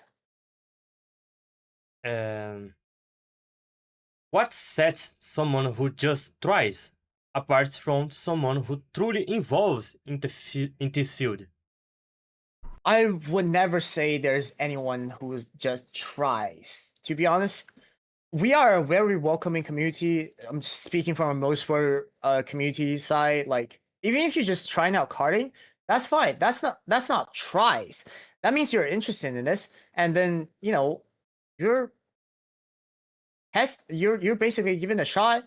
You're putting actual effort onto this, even if it's just like a simple rental car session. It gives you a different insight into the sport, and I'd say like truly though, who I say is in like truly involved is like those who willing to throw in thousands of hours. I mean, those sim racers who threw in like thousands of hours on sim racing. Those people, and of course, like yeah, those people are the ones who are really truly loving this sport, and then they want to get better at this. They want to be involved in this. Right. Um, that's who I think is truly involved in this. It's not those rich kids who threw in millions of dollars. No, it's I think it's always the ones who, yeah, always think it's the ones who pays the most effort. Even if you don't get any result in the end, you just so you know you tried, you paid effort, and that's what matters. In the end, it is always about the effort that matters. Yeah. Yes. Um, is your action, the way you lead with these things in your life, it's make you better and stronger with the time. Yes. Yes. Yes. It is. Um, how does your experience as VTuber impact your identity off screen?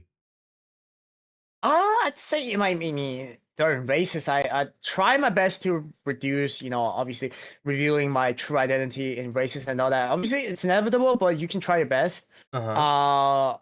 It's a choice of them, the viewers, to know who you are, but then it's also your own choice to reveal your own face or not, which I choose to not.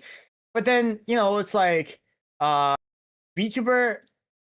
It's currently in the motorsport world, it's a really foreign concept for a lot of the in real life teams. Like you just tell them, "Oh, I'm a content creator," and they'd be like, "Oh, what content do you make?" I said VTuber, and they'd be like, "Oh, What what is is a it? VTuber, right? What is VTuber?" A lot of teams ask me this about this actually. But then once you explain this to them, they actually respect you a lot for doing this, and like they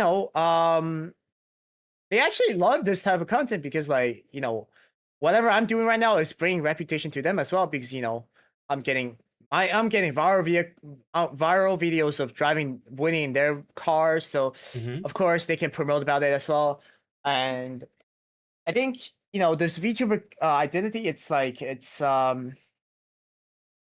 different because it separates you from other normal racers, I would say. And well, it doesn't really give you any advantage over other racers, or teams will look at you differently, but it surely does make you stand out. Mm-hmm. I Of know course. amongst the grid, a lot of people know I'm a VTuber amongst the grid that I race in, and some people be mean to me because of that, but other people were like, more of them are like, respect me, or like they're just purely interested in this, to be honest. Mm-hmm. Like one of the craziest comment I got was like, I back then when I raced in karting, I Uh-huh. usually would like make a livery of my own VTuber model on my car. Right. It's a Tasha of my own VTuber model, and then one of the craziest comment I received from another racer Uh-huh. was that, you get ready for this. She asked me if the character on my car was What? Hatsune Nah, Miku. nah. She asked if the character on my car was Miku. I was like, what? How? How is it Everything's Miku? Miku. Oh, Oh hell no. nah. Oh hell no! Like, yeah, but it's interesting. Like, they're just interested in this. Like, you can't blame them. Yeah, but You have stickers of your character, your model. yeah. That's what I plan when I get into like British GT, when I drive the GT4. Uh-huh. It'll be a Mustang GT4, right? For the viewers in my stream, you guys know that Mustang GT4 has like their default livery of the horse on the side of the car, right? Yes, yes. I Yeah. know. That's I have a plan. I want to I want to put my like VTuber model on there. But like, Mm, you know, it's like it's a horse a on the symbol. Mustang, right? And then I put my own VTuber model on there. It's a Uma Musume. It's a horse. Get it? Yeah, yeah, yeah. See? Yeah. It's gonna be a I genius think idea. that's It's gonna be a very genius cool. idea. Yeah. I'm gonna try to replicate that livery. Yeah, it's gonna be really cool. Yeah, But have we'll see. I mean, we still have half a year to go until the next year. Then we'll see if I can actually get the seats to race in next year's British GT. If I can, uh-huh. that will be absolutely peak. But you know, to be honest, no matter what I race next year, I'll just try to make a livery of my own because this year, because I'm just doing whatever races I can find, I'm just running whatever the team gives me. But next year I want to dedicate a season of with delivery of my own. So we'll see how that goes. Yeah. Let's see that will go. I was thinking that car, Corsa with you see, with Bernice from ZZ, with Oh, all of his stickers. yeah, that's I would great. it would be very cool, very awesome if you put in Yeah, your yeah. car. Is a Mista, your Mista. What's the name? I forgot. Uh, Miata. Miata. Yeah. No. What I'm racing right now is a Miata. I am racing Mm-hmm. Miata right now. Yeah. Yeah. So it is a cool idea. Yeah. You put you cover your car with your VTuber model, like this on Corsa with a Bernice from ZZ. Yeah. uh, I think that you want to say something before we go for the final tops. I mean, not a lot. I mean, I'm surprised of how many people pulled up to the stream today. Wow. Thank you Yeah, guys for showing up, to be yeah, honest. 29. No, Yeah. 20, 19. Right. I think it was just a lot. It was just a lot, to be honest. That's a lot of viewers. Thank you guys. Thank you guys for showing up. Just Of saying, course. the podcast. This podcast isn't something I normally do, but like if you're a new viewer here, just know so you know I do like racing content normally, but like this podcast is like a special show today. So, but yeah, if you guys want to see more podcasts like this, definitely do let me know. So you know, Yeah. yeah, we can do more. Yeah. I think it will be very cool if you do just chatting, talk about these topics.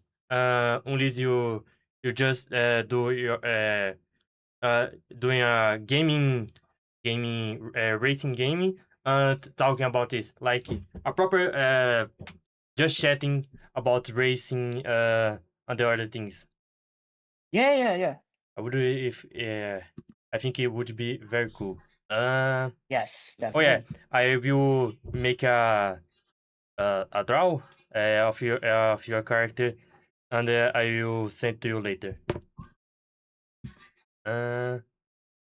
Right. Final thoughts. Here. What advice would you give to someone waiting to start as niche VTuber?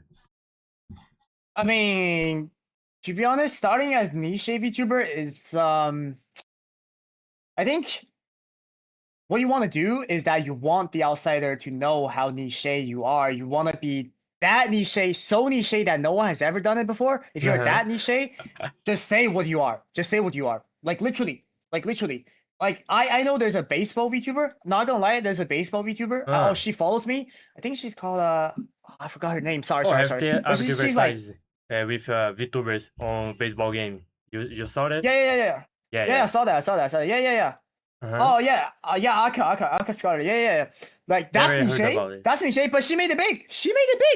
Because Yeah. like baseball VTuber, we never see anything like that. But then you know you just combine baseball Mm-hmm. VTuber, and that's something you've never seen before, and then people will, you know, like it because you know it's something they've never seen before. Of course, they get curious about it, and it makes you stand out. To be honest, what I really Yes. can like what I really would like to say to people who want to start as a niche VTuber, honestly, just do what you do.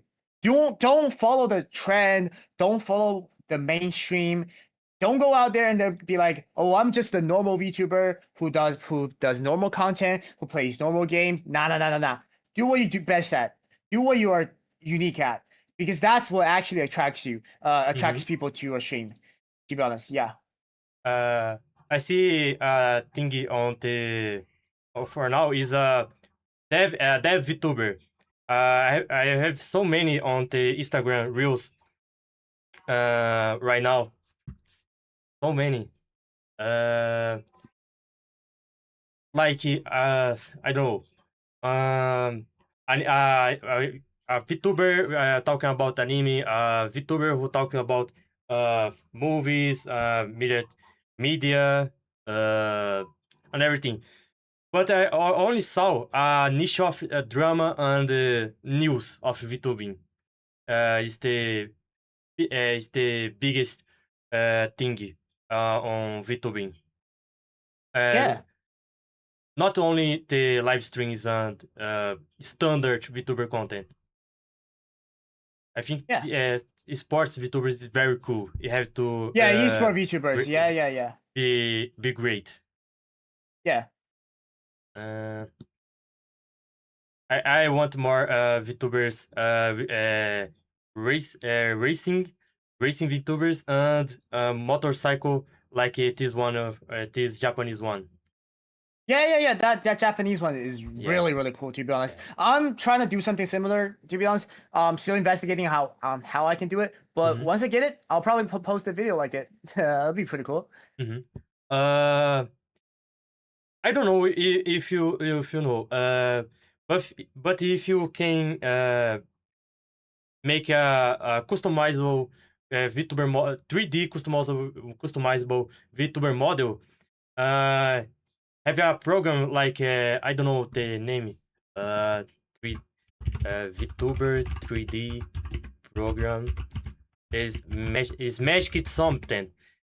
So you can use this program to capture motion, your motion, and you use it like on this. I have a friend who uses this program. Is very good when she streams like she's drawing on her table and gaming with the controller in the model's hands. It's very good. It's very good. Like she's moving the character with the things. If you want do something similar, search for 3D VTuber model. Yeah. I have 3D models actually. Yeah, so I'll probably utilize that, definitely. Yeah, I recommend it. Is it worth it focus on something specific or starting with a broader scope?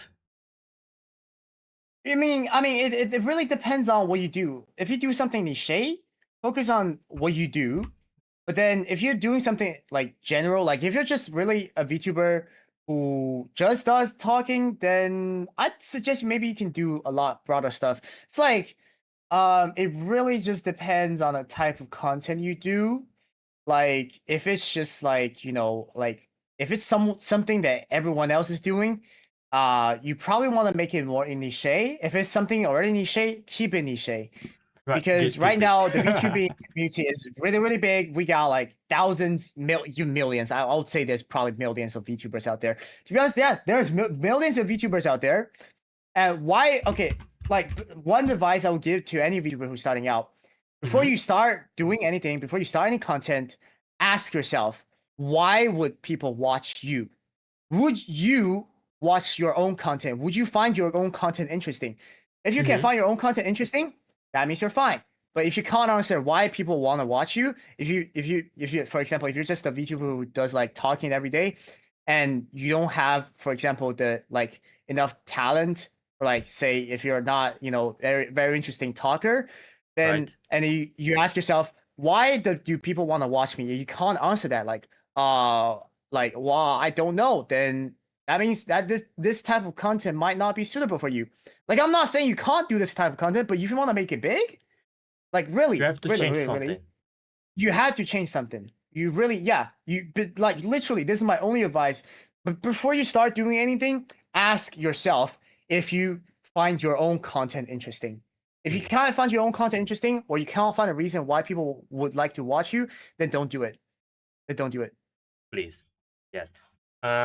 You can say what's your setup, like for the strings. If you want to say your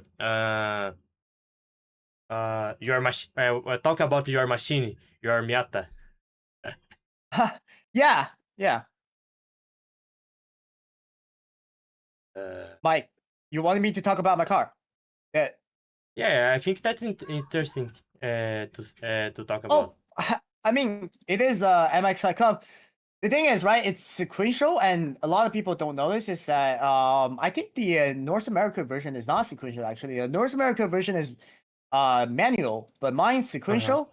The other thing is, right? I think my car is a bit has less horsepower than the actual American version, Right. or whatever it is.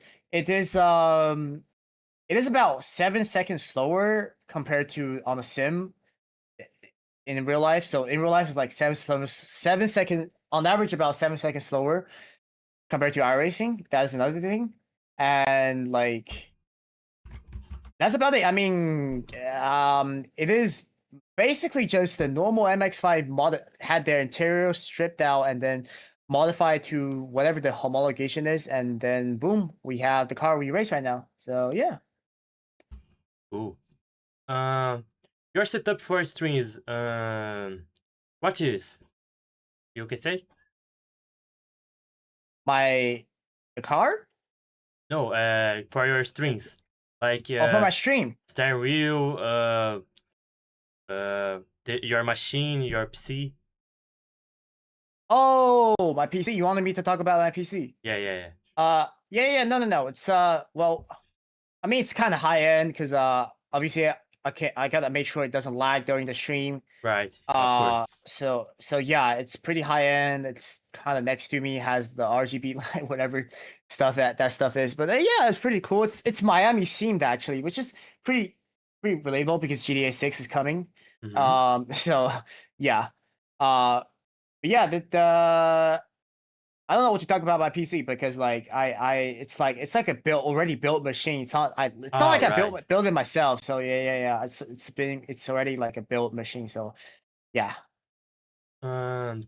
This steering wheel you use it for your strings, right? Yeah. Streams, gaming, everything. I mean, to be honest, I only have this one PC, so unfortunately, it's at the sim. So I have to play all my FPS setup on my simulator, which is in a weird position. You have to place the keyboard on your leg and your mouse on the little table next to you, which is a little weird, but then it's fine. I get used to it, so it's fine. Great. Yeah. What do you think is missing from the current VTuber landscape? I mean, VTuber community has been around for like what 10 years now, right? I mean, from the first VTuber Yeah, Kizuna to Ai. like Kizuna Ai to what we have now. It's like we have almost everything with how much tech there are, and like I don't think there's a lot of things missing. What I think there is missing is like the amount of viewer, because obviously, like the largest YouTuber, right? For example, Mr. Beast, right? How many like that, like 50 million, no, 500 million subscribers, right? And what we have as like the biggest VTuber, right? That's only like few million subscribers, right? That's maximum. Like maximum is like 10 million, right? I don't think anyone's at 10 million subscribers, right? So much. Yeah. No. I think the max, like the biggest, like even Gura, right? Gura only has like 500 million subscribers, right? Something like that. Yeah, that's the difference. I think the content there, we are not lacking. We're not any different from any, like we don't lack anything compared to any like other YouTubers, right? Yeah. If we want, we can make the same quality as Mr. Beast, like those bigger VTubers. They can make the same video, like they can make same quality as like Mr. Beast videos. But then why would there be no one watching? That's the question. Now, I think it has to do with like VTuber itself being niche, of course, because it's like considered part of the anime culture or something. VTuber So is Japanese culture. The yeah. VTuber And is some Japanese people, culture. yeah, you know, and then there will be like 14-year-old edgy kids thinking it's like, oh, it's cringy, it's so cringe, and something like that, and then they will refuse to watch something like that. But you know, I think they are missing out on gem, to be honest. That Yeah. is, yeah. Um, see, yeah, my chat is saying it. Public perception of VTubing is so wildly mixed. Exactly. Like Mm-hmm. we are making content of the same quality as other like huge YouTubers out there, like Markiplier's, like Dan TDM. I think our quality isn't as bad as isn't as is as good as them. But then people just wouldn't watch us. But if there will be more people watching us, I think that just makes the entire VTubing community complete. That's it. That's all Mm-hmm. we need. Just more people watching us. That's it. Right. I think the public can relate it because people who watches I don't know Markiplier are the same. It's not the same. It's part of this the public who watches VTuber too, but have a age gap.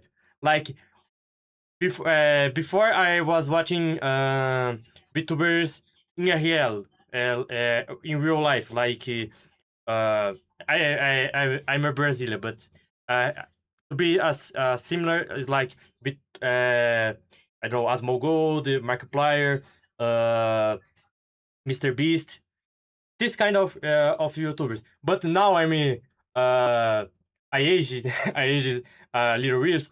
I only watch VTubers, VTubers, Yeah. all the other things. That is something I feel like should happen to like most of the public as well. Like, sure, Mr. Beast is like awesome, but then they also need to notice that VTubers exist, right? That's we're here. We're just here, I and think then we're like that's jammed to be good. we're just like gems to waiting to be discovered. They just had to discover us. Like, yeah, Mm. I don't want to lie, but for me, uh, it's good the way it is because if it is too open for the public, uh, more people can enjoy and don't make this scenario very good for the people who already be here, like tourists, yeah. saying this is weird, uh this is weird and something for the kids or something is bullshit like that because they can't relate it. They are normies. They are normies. Yeah. Like anime before 2020. Before Yeah. 2020, anime was only for nerds, for weirdos, weebs, weebs. But for now, is social acceptable? What's happened? Okay, I think it's the same. It will happen to the same thing with a VTuber if he grow so much. But and we now have Iron Mouse. She won the Dream Awards and VTuber Awards, right? Yeah. So she stand out. Yeah. Or the public is growing. The VTuber niche is now a VTuber category. Yeah. Like gameplay. No. Is VTuber like gameplay, IRL, vlog? No. VTuber with the niche of gameplay, vlogs, streams, and the other things. The things are growing, a little and a little. One day we'll some VTuber will achieve I don't know the Mr. Beast numbers someday. Yeah. I think that's definitely gonna happen in the future, definitely. And Mm-hmm. then, but I mean, by then, us racing VTubers, like I said, that's why I said we will definitely grow because once they see VTuber as normal stuff, then racing VTuber is just like it's gonna stand out even more. To be honest, Mm-hmm. yeah. Uh, how do you see the future of sports related VTubers? Oh yeah, it's definitely gonna be way bigger than what we are right now. Like we're just starting off. Like, we have racing VTubers now, we have like baseball VTubers now. Who knows? Maybe in the future we have like all sorts of like sports VTubers. And it's gonna be a good thing because like it's different media source. That we are really, like my chat is saying, we are really just in the beginning. This is just the beginning. Yeah. Like and then there's so much potential to this, and I'm really really confident to say that in the future, maybe in about a year or maybe 2 years, Mm-hmm. you'll see like more and more VTubers of different type of sports pop up, and then they will have their specialism, they will do whatever they're good at, and then which is a good thing, and then we will grow bigger and bigger, and yeah, Bigger, it will bigger. just get better. Yeah, it will just get better. This is just the beginning. This is really just the beginning. Mm-hmm. You think you and your partners, your other VTuber racing, will start this thing? We start to improve and make it way more bigger. Oh yeah. I mean, come on, we have like 100 and more something racing VTubers right now that as far as I know, there's Ping pong like VTuber. yeah. Like we have 100 something racing VTubers out here, right? And then like once we blow up, like especially right now, me in the Zuma and a lot other racing VTubers are leading this, and then we are getting seen by this. It will we will begin to be discovered, and once we get discovered, it will only grow bigger. It will be like a really positive effect of continuous growth, and I am so excited to see how it will be in the future. The future is glorious. It will be, yeah, it will Yeah. definitely be.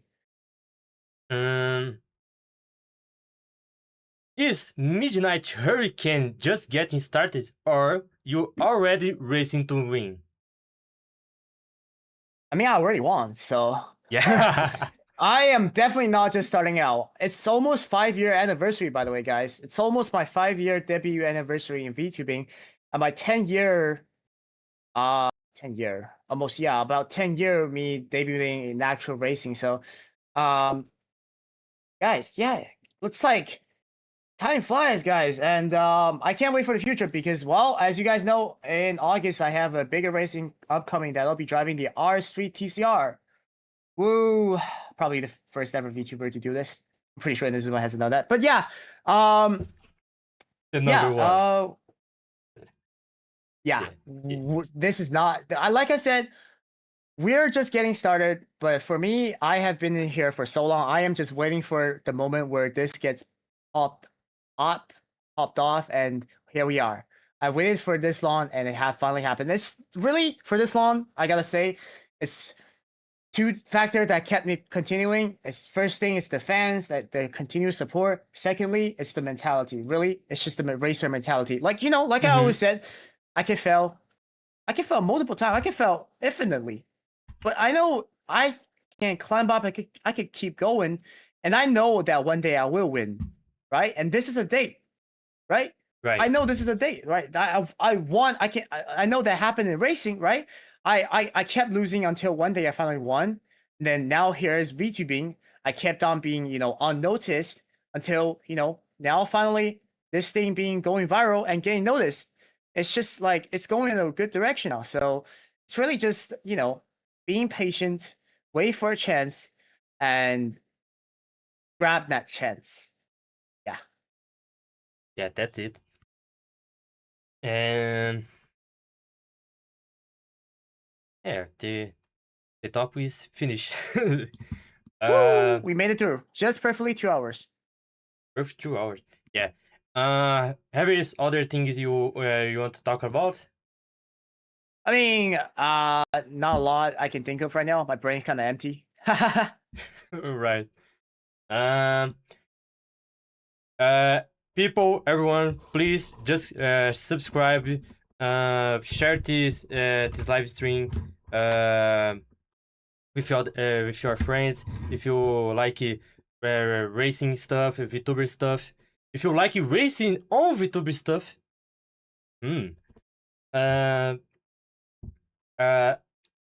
Go for the description and access the Midnight Hurricane content. It's very cool. I discovered your work and your journey on Instagram with the reels. Yeah. To pop out and is now stand out you more. And please continue. It's very interesting. Very interesting. Yeah. It is. I mean, oh, you also go make sure to check out all the other racing VTubers as well, especially like Inazuma and all that. Please recommend like- to me. Yeah. I would definitely recommend. Yeah. Oh, I mean, there's Brazilian racing VTubers you should definitely talk to as well. Like, oh, they will tell you a lot. Yeah. Right. So I think that's it. Yeah. You have something to recommend to be our next guest from for the taverna? I mean, maybe you could go invite Inazuma, you know, the other racing VTuber I've been talking about. Right. Oh, he'll be a good chatter. He is a good chatter. Mm-hmm. Oh, he is completely like me. He's like my twin or something. Like we are a dynamic duo. Oh, in fact, as a matter of fact, our fan base ship us. Our fan base ship us. Yeah. Now unironically, our fan base ship us. Like, and like, yeah. We're like so close because like he also does in real life racing, and he races like he's now in Japan and he races like professional shit as well. Like really good stuff. Really good stuff. There's a lot. Like in my chat, they are all suggesting. Look at my chat. They're popping with suggestions right now. Look at them. Wow. Jojo, Yeah. Jordan, Inazuma. No, Jorban Yeah, and Inazuma.